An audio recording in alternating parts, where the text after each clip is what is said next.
Salut à tous. Alors, aujourd'hui, petite histoire de famille. Alors, faut savoir que cette histoire, en fait, dans ma famille, les gens ils parlent pas. Euh, les gens ils parlent pas, il y a des tabous. Mon père, il a des griefs contre son père à lui. Il a deux frères. Tout le monde a des griefs contre des gens. Et il y en a un c'était le chouchou et l'autre c'était le mouton noir. Mais le père, il était méchant qu'avec lui.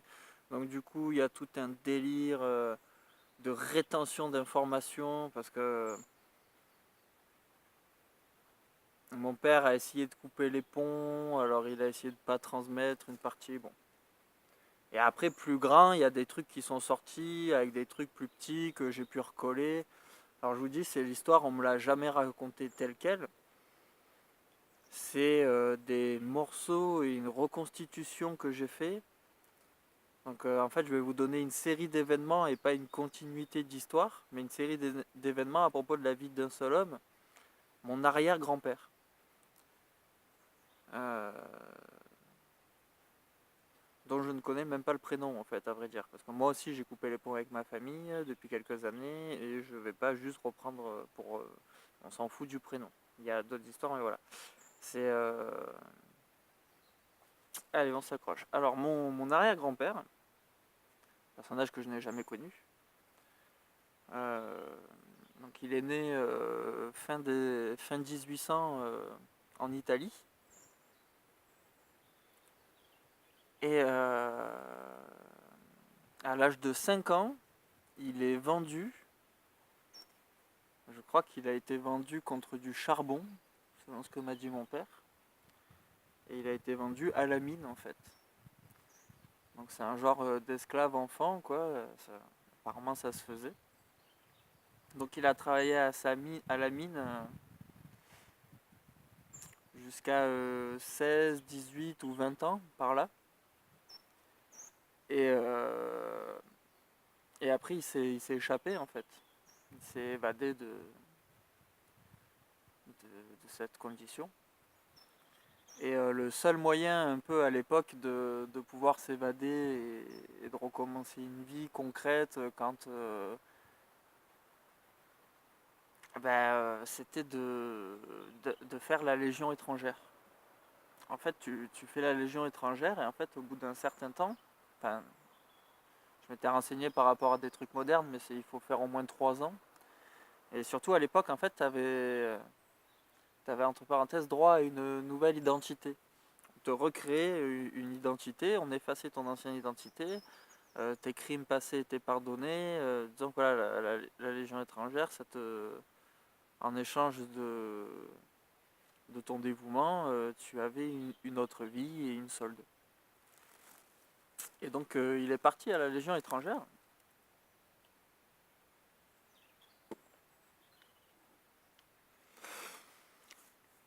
Alors je ne saurais pas vous dire de fait spécial, enfin, je vous raconte ce que je sais.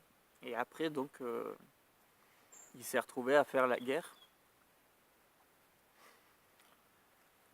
Et il a fait les deux guerres il me semble. 14-18 et 39-45. Alors je sais, les événements que je vais vous raconter, ils sont passés dans l'ordre où je vais vous les raconter. Par contre, je sais pas s'il y a eu 5 ans, si c'est la première et la deuxième, la deuxième. Ça, j'ai pas les détails en fait. Concrètement, j'ai pas les détails. Mais du coup, ce grand-père-là, il a été fait. En tout cas, la deuxième histoire, ce sera en 45, oui. Euh, mon grand-père, il a été fait 2 fois prisonnier en fait pendant la guerre. Et il a fait une partie de la guerre en soldat et une partie de la guerre en déserteur résistant.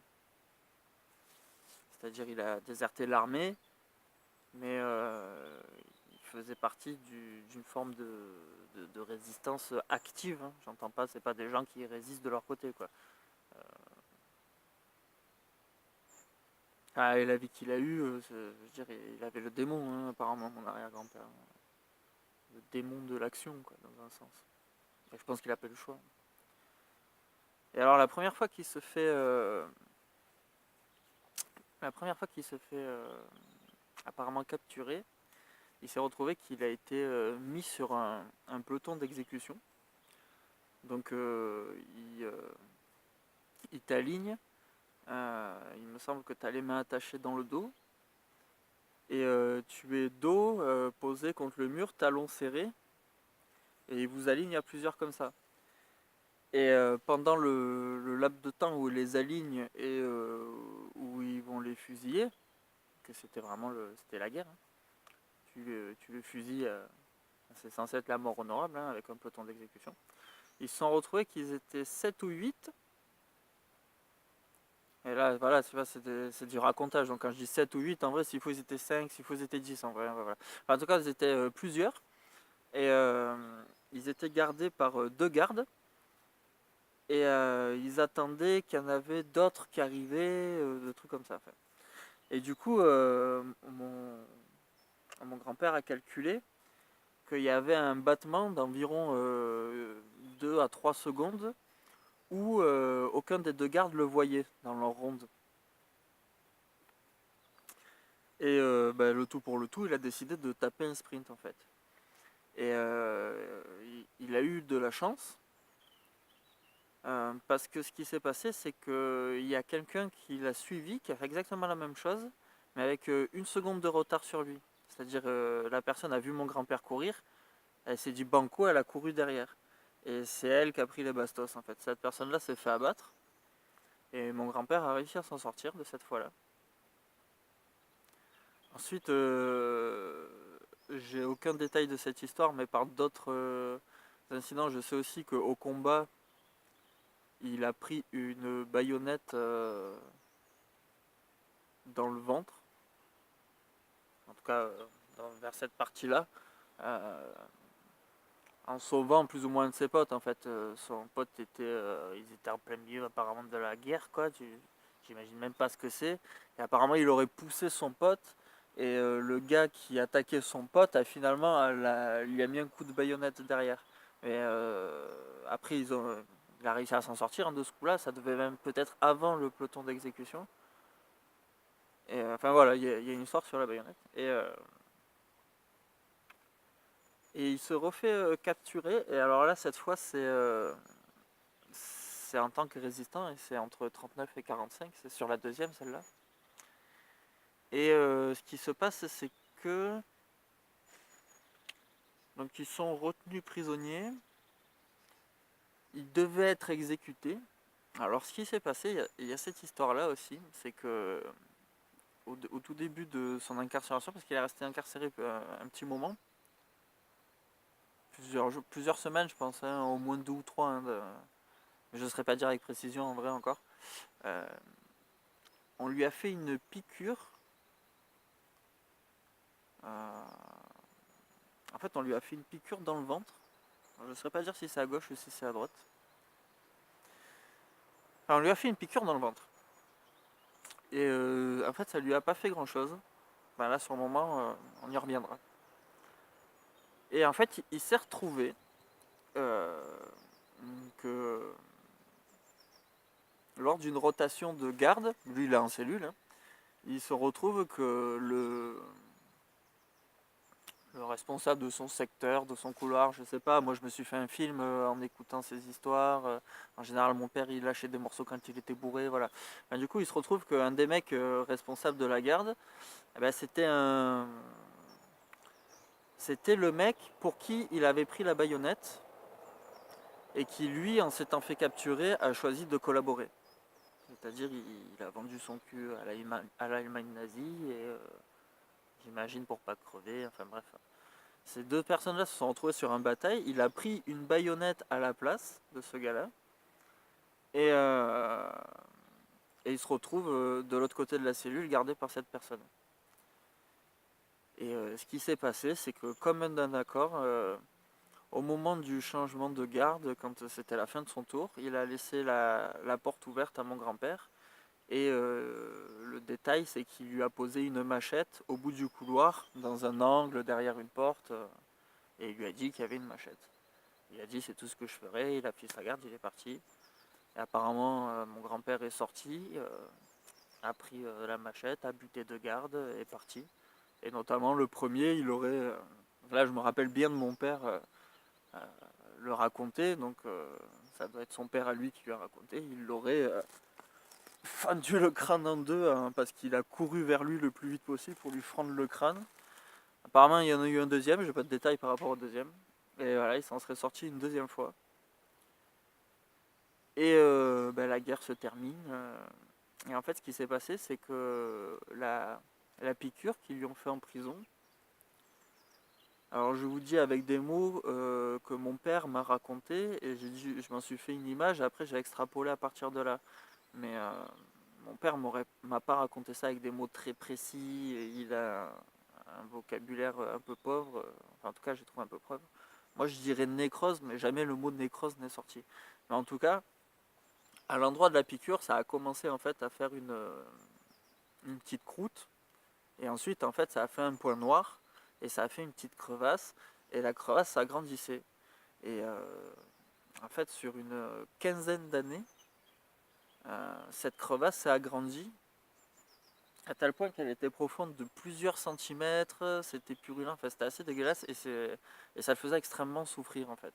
Et de ce qui me semble, si vous vous y connaissez un truc en sort réservé aux prisonniers à l'époque de l'Allemagne nazie, normalement, c'est quelque chose, c'est pas genre mon grand-père, c'est pas le cas unique, il y en a eu des milliers qui ont fait ça. Bon, la plupart se sont fait exécuter, ce genre de choses, mais voilà, je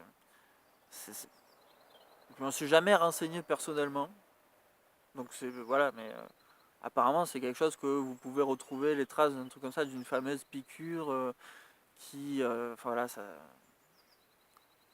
pourrit, machin, enfin il y a eu plusieurs synonymes dans ce sens-là, et au final, ce- mon arrière-grand-père s'est tiré une balle dans la tête à force de trop souffrir. Et c'est pareil, il y a une petite histoire là-dessus.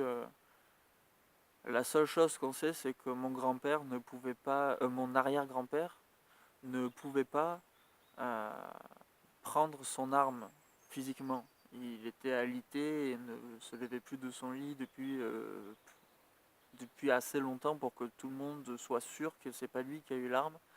Alors c'est soit mon grand-père, donc son fils, qui lui a donné l'arme, soit qui a tiré lui-même. Enfin, ça c'est la partie que apparemment même mon père ne saura pas, parce que c'est ce qui, une fois que mon grand-père a raconté son histoire, le reste de la famille en a déduit l'impossibilité que le grand-père soit allé chercher de lui-même le flingue pour se tirer une balle. Et c'est de là qu'il y a un entre-deux quoi. Donc soit il a pas voulu dire qu'il lui a donné, soit il a pas voulu dire qu'il l'a fait pour lui.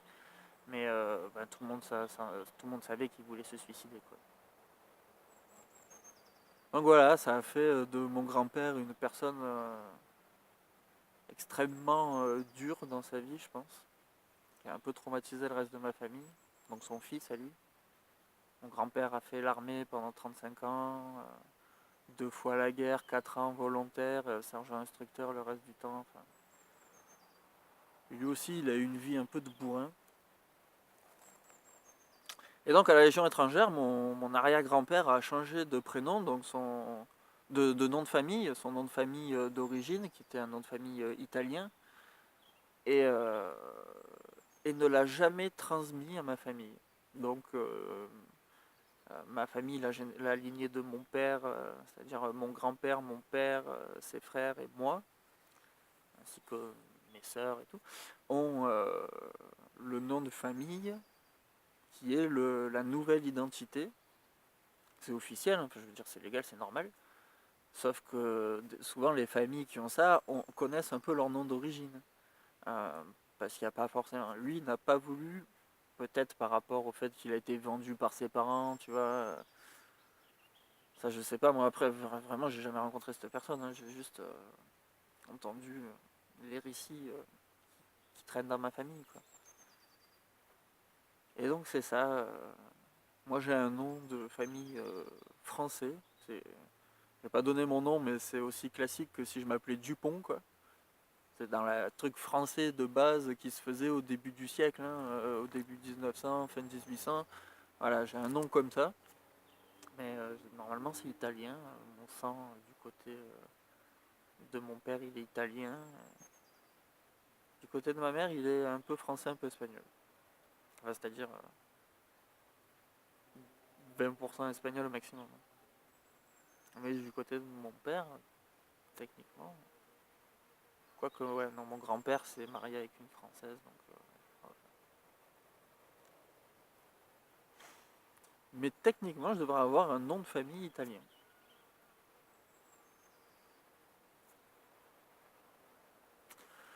Voilà, bah, c'était un peu l'histoire de famille. Ça a pris combien? 15 minutes. Est-ce qu'il y a des petits détails en plus? Mon père a fait l'armée à arrêter et moi je n'ai jamais voulu faire l'armée. La dynastie des militaires s'est arrêtée.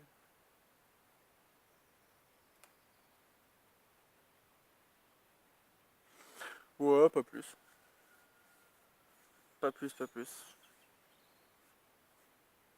Bah, j'espère que c'était divertissant. Petite histoire de ma famille. Allez, merci à tous.